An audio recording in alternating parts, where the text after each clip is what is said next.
High friends, welcome back to Swami's kitchen. நாம் இன்னைக்கு பார்க்க போகிற ரெசிபி இட்லி மாவை வச்சு ஒரு இனிப்பு குழி பணியாரமும் ஒரு கார குழி பணியாரமும் செய்திருக்கேன். ரொம்ப பஞ்சு போல் நல்ல டேஸ்ட்டாக இருக்கும். இது கார குழி பணியாரம் நல்ல வாசனையாகிட்டு இருக்கும். பாருங்கள் எவ்வளோ பஞ்சு போல் இருக்குது. இதை எப்படி செய்திடலான்னு பார்த்துருவோம். இதுக்கு தேவையான பொருளையும் பார்த்துடலாம். நான் முதல்ல இனிப்பு குழி பணியாரம் செய்ய போகிறேன். பாருங்கள் 2 கரண்டி மாவு, அதாவது 1 கப்பு மாவு இருக்கும். 250 மில்லி கப்பில் 1 கப்பு மாவு, 1 டேபிள் ஸ்பூன் அரிசி மாவு, 2 டேபிள் ஸ்பூன் கோதுமை மாவு. கோதுமை மாவுக்கு பதிலாக நீங்கள் மைதா மாவும் போடலாம். நான் கோதுமை மாவு போட்டிருக்கேன். இப்போ அரை கப்பு நாட்டு சர்க்கரை எடுத்துருக்கேன். உங்களுக்கு வெல்லமும் போடலாம்.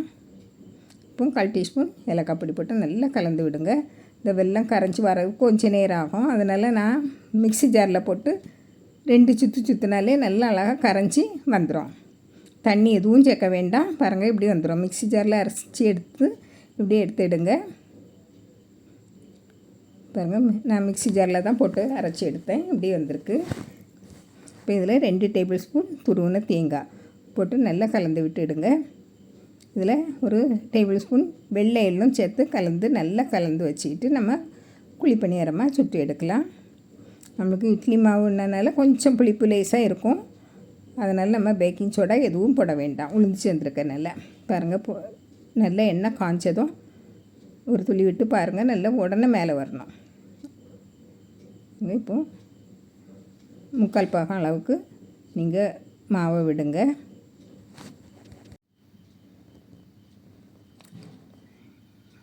இதுவும் ஒரு பக்கம் நல்லா வெந்ததும் திருப்பி போட்டுருங்க.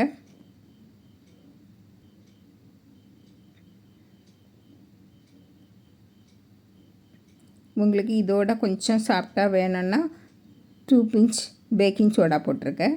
நான் போடலை. இட்லி மாவுனால நான் போடலை. உளுந்து மாவு எல்லாம் சேர்த்துருக்கனால நல்லா பொங்கி வரும். நல்லா சாஃப்டாகிட்டே இருக்குது.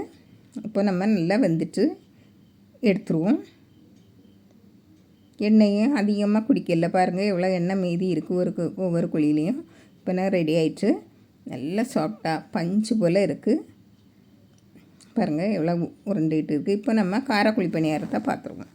இதுக்கும் நான் 2 கரண்டி மாவு, அதாவது 1 கப்பு மாவு எடுத்திருக்கேன். 1 டேபிள் ஸ்பூன் அரிசி மாவு, 1 டேபிள் ஸ்பூன் கோதுமை மாவு. இப்போது 1 கேரட்டை துருவி வச்சுருக்கேன். 1 பெரிய வெங்காயத்தை பொடியாக கட் பண்ணி வச்சுருக்கேன். மல்லிக்கீரை, பச்சை மிளகாய், கருவேப்பிலை இவ்வளையும் சேர்த்து நம்ம அதில் போட்டுருவோம்.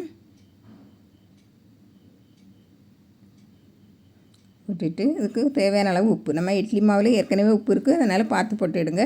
ஒரு 10-15 போல் நல்ல மிளகு, 1 டீஸ்பூன் ஜீரகம், ஒரு 1/4 டீஸ்பூன் பெருங்காயப்பொடி, ஒரு பெரிய துண்டு இஞ்சியை பொடியாக தட்டி வச்சுருக்கேன், அதையும் போட்டுருங்க. போட்டுட்டு நல்லா பிசைஞ்சு விட்டுருங்க. எல்லாம் சேர்ந்து ஒன்று போல் சேர்ந்து வரட்டு.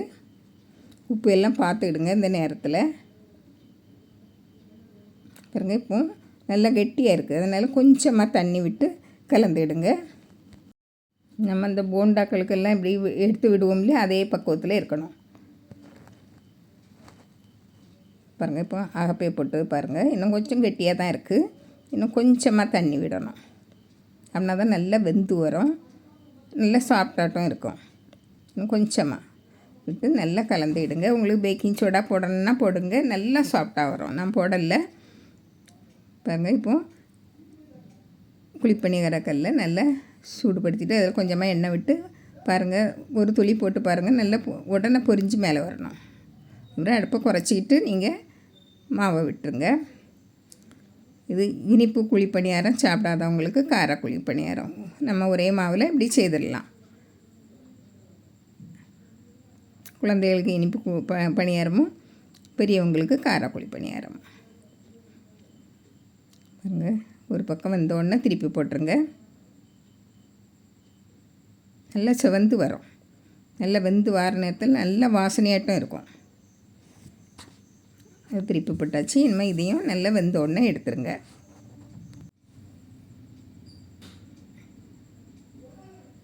பாருங்கள் கொஞ்சமாக எண்ணெய் விட்டுக்கிட்டு இதையும் விட்டுருங்க. இதுவும் முடி வச்சு நல்லா வேக வச்சு எடுத்துருங்க.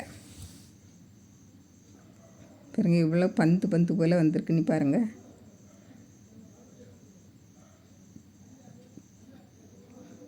இது வந்ததும் இதை எடுத்துருங்க. காரக்குழி பணியாரமும் ரெடி ஆயிடுச்சு. நல்லா வாசனையாட்டு இருக்குது. இந்த வெங்காயம், இஞ்சி, பச்சை மிளகாய், பூண்டு, கருவேப்பிலையோட வாசனை ரொம்ப நல்லா தூக்கலாக இருக்குது. வாசனை பாருங்கள் எவ்வளோ பஞ்சு போல் இருக்குன்னு பாருங்கள்.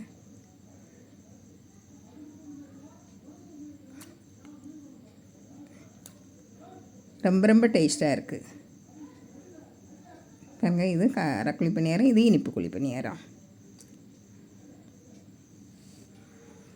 பாருங்கள். இப்போ இனிப்பு குழி பணியாரத்தை நான் பிச்சு காணிக்கேன் பாருங்கள். நல்லா சாஃப்டாக இருக்கும் பாருங்கள். இதே போல் நீங்களும் செய்து பாருங்கள். பிடிச்சிருந்தால் லைக் பண்ணுங்கள், ஷேர் பண்ணுங்கள், கமெண்ட்ஸ் பண்ணுங்கள், மறக்காமல் சப்ஸ்கிரைப் பண்ணுங்கள். தேங்க்யூ.